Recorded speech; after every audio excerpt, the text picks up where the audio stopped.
Hollywood uses a process similar to this as they develop characters for the screen. And we're going to call this building a character diamond. But essentially what it is it's a process of developing a multi-dimensional character. You've heard of a one-dimensional character?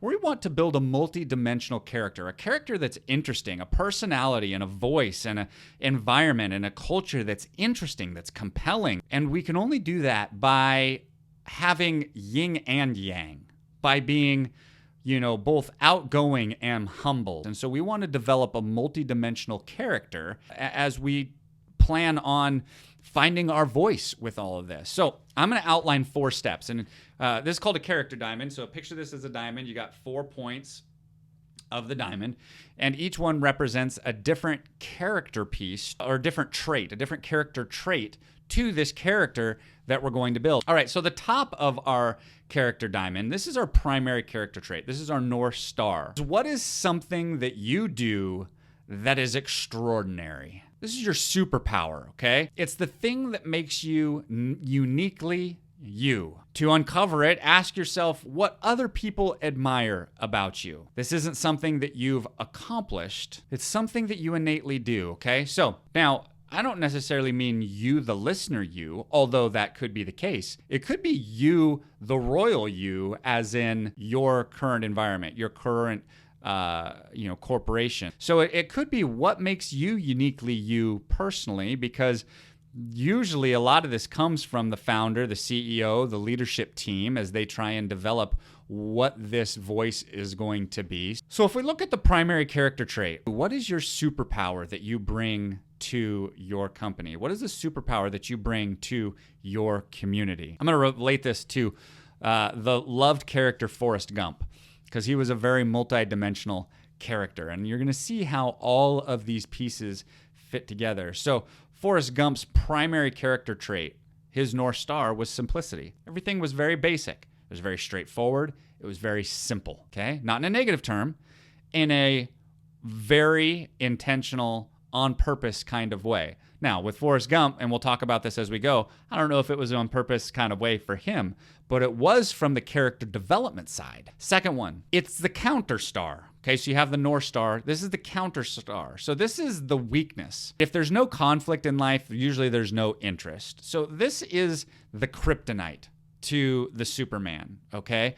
This is the one thing that always takes you down and gets in your way of achieving success. Usually this is going to be the opposite side of the spectrum, okay? So this is 2 sides to the same coin. Not always, typically. So in Forrest Gump, the North Star was simplicity. The counter star, the secondary trait for Forrest Gump, was that he lacks depth and vulnerability. There's not a lot of meat there. What you see is what you get. He's very simple, and that was definitely his guiding light. But the downside of that, the North Star, the counter to that, is that he lacks a little depth. Didn't have the ability to really, connect well. The next thing is your non-negotiable. This is the hill that you're prepared to die on. This is the one thing that no matter what, you don't give it up. What gives you the fortitude to push on? What is it that allows you to dig deep? What are you holding on to that allows you to plant your flag and move forward? Okay, so for Forrest Gump, it's love. He loved Jenny to a fault. It was the hill he was prepared to die on. He chased Jenny everywhere. So can you see how you've got different aspects to this character evolution? We have simplicity. We have lack of depth and vulnerability. We have love. We're starting to see this multidimensional personality that's coming together. And then the fourth side of this, the last point in your character diamond, is your quirk, mask, or flaw. This is your not so secret sin, or this is what makes you human. This is the piece that prevents you from being the best version of yourself. It doesn't allow you to show up the way you ultimately could. How do we cover up our insecurities? What's that mask that we wear? Different than weaknesses. This is more intrinsic, right? Think about those who know you, but not really well. What is their biggest misconception about you? It's what they see on the surface. It's maybe not the true truth. It's the quirk to your personality, but it's part of this equation. For Forrest Gump, he was slow.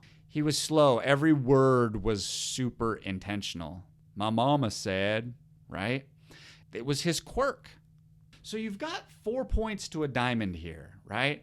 And you need all 4 points to have this full, rich voice that you're going to carry forward. And so it allows you to kind of create this personification of how we're going to behave as a brand. And be careful not to only do the positives, right? It's really easy to be like, we're enthusiastic and we have love, but we don't have any warts. We have our dark sides, but we just don't want to show them to anybody. We don't want them to see that side. And the problem is that it lacks relatability. It lacks the ability for people to really create loyalty because there's no soul to it. There's no, gosh, are you guys really that good? I feel like you're faking it. You want your community to be like, man, those guys are just like me. They're lovable and they're full of empathy and they're full of positivity and they're human and they make mistakes and so do I. That's where we really fall in love with characters. It's where we really fall in love with brands. Not because they're perfect, because they're human, because they connect with us.